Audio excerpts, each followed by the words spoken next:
মৎস্য কাটিব, খাইব সুখে, কি আনন্দ লাগছে বুকে।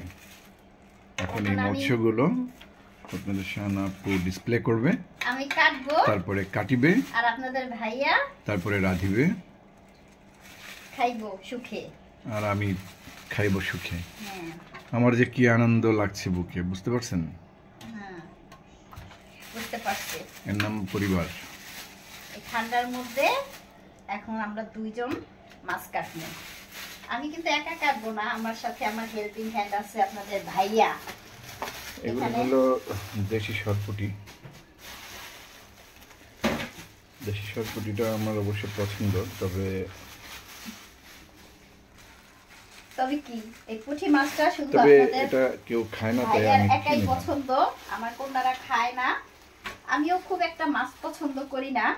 এখন আপনাদের ভাইয়ার মানে পাল্লাই কইরা আমি পছন্দ না করলেও আমাকে খাইতে হয় আর কি। এই যে এখানে আরো একটা মাছ আছে, দেখেন, এটা হলো বোয়াল মাছ। বোয়াল। এই মাছটাও মানে সারের না, এই মাছটাও দেশি টাইপের মাছ। এটা ছোট বোয়াল, বাট আমি কিনলাম মনে করেন যে পাবদা, বড় পাবদার মতো করে। আমরা দুজন বের হইছিলাম, একটু বাইরে হাঁটতে গেছিলাম, সবজি কিনতে গেছিলাম, হঠাৎ সামনে ভ্যান পড়লো, মাছের ভ্যান। তো কোনো চিন্তা ভাবনা ছাড়াই মাছ নিলাম। আপনাদের ভাই অবশ্যই নিতে চাই নাই যে এখন এই ঠান্ডার মধ্যে মাছ নিলে কাটতে হবে, মানে আমি কাটবো। আমি সাধারণত মাছ ছোট এই ধরনের বোয়াল, পুঁটি এগুলো কাটেও আনার সমস্যা নেই, কিন্তু তেলাপিয়াটা আমি কাটিয়ে আনি। এটার কাটাটা অনেক শক্ত। তারপরে সে আমাকে আজকে বায়না করলো যে আমি কাটবো, তুমি নাও, তুমি নাও। ভাইয়া নিবে না, কারণ আমি কাটবো, এটা তার ভালো লাগে না। আসলে মাছগুলা কাটলে অনেক সময় কাটা দিয়ে হাতে মধ্যে দাগ পড়ে যায়, আর আমার যেহেতু ডায়াবেটিক্স, দেখা গেছে হাত কেটে গেলে যখন সমস্যাটা আমাকে দেখায় যে আমার হাত দেখা গেছে খুব খারাপ অবস্থা হয়ে যায়। যার কারণে এখন আমিও অ্যাভয়েড করি, খুব একটা কাটাকাটি করি না। তো এখন মাছগুলা কাটি, চলুন আপনারা আমার সাথে থাকেন।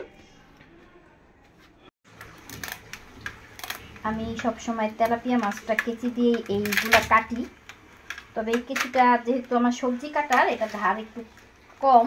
নর্মালি মাছ কাটার কেচিগুলো দিয়ে কাটলে খুব সহজেই মাছ কাটা যায়।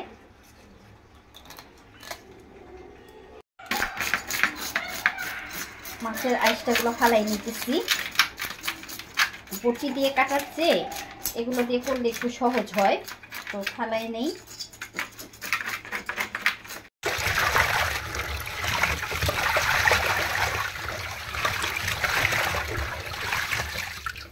মাছগুলোর মধ্যে লবণ দিয়ে তারপরে আমি ভালো মতো ধুইতেছি।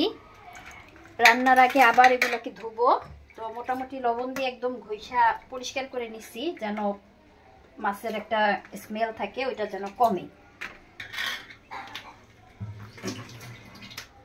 এগুলো কোটা মাছ শেষ।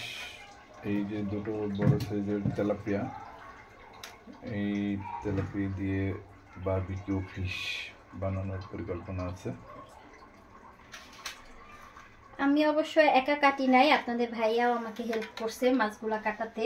তো কাটা বাছা ধোয়া কমপ্লিট। এখন অল্প কয়েকটা পুঁটি মাছ রান্না করব, আর বাকিগুলা ফ্রিজে তুলে রাখবো। তো দুজনে মিলে প্রায় 1 ঘন্টা লাগাইয়া এই মাছ কাটলাম, বাছলাম। রান্না করার জন্য আমি 6টা মাছ নিছি। এই মাছ আমার কন্যারা খায় না, আপনাদের ভাইয়ারই বেশি পছন্দ, আর আমি তার সাথে তাল মিলাই হয়তো বা একটু খাই। তো মাছগুলার এখন আমি মশলা মাখায় রাখি, আধা ঘন্টার মতো মশলা মাখাবো, তারপরে রান্না করব। ভিতরে একটু লবণ ঢুকলে খেতে ভালো লাগে, এই জন্য মশলাটা আগে মাখায় রাখতেছি। মাছের মধ্যে মশলা মাখায় রাখছি।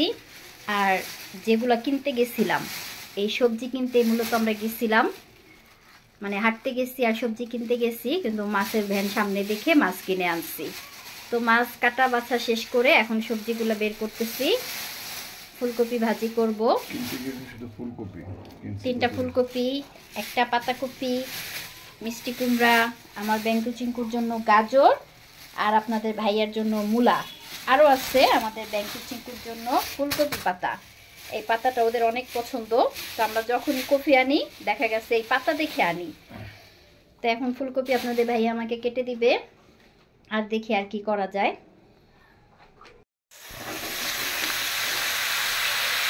আপনাদের ভাইয়া আমাকে ফুলকপি ভাজি কেটে দিচ্ছে, তো এক চুলায় আমি ফুলকপি ভাজি করতেছি।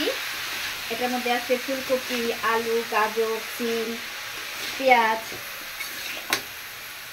পরে টমেটো দিব। তো আরেক চুলায় আমি ফ্রাই প্যানে তেল বসাইছি, এখন মাছগুলো ভেজে নিই।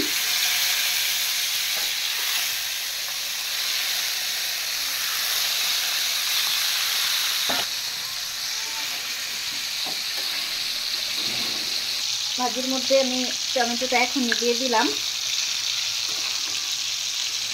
মাছগুলো আমি তুলে নিচ্ছি, আর মাছ ভাজার যে তেল ছিল সেই তেলের মধ্যে রান্না করার জন্য মশলা কষাই নিতেছি। তো এখানে আবার আমি 2-3টা টমেটো দিছি।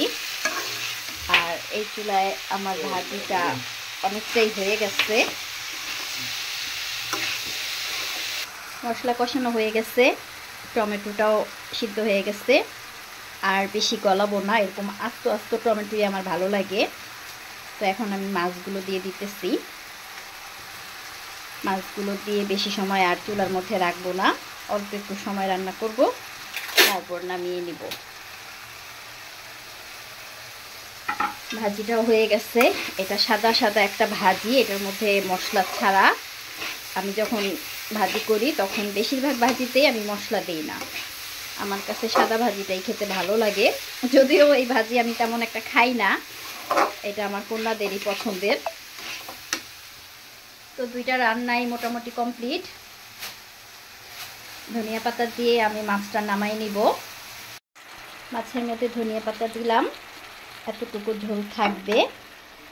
তো এই ছিল আমার আজকে রাতের আয়োজন, পুঁটি মাছের ঝোল আর হচ্ছে ফুলকপি ভাজি। কেমন লাগলো অবশ্যই কমেন্ট করে জানাবেন। আজ এখানেই বিদায় নিচ্ছি, সবাই ভালো থাকবেন, আবার দেখা হবে পরবর্তী ভিডিওতে। আল্লাহ হাফেজ।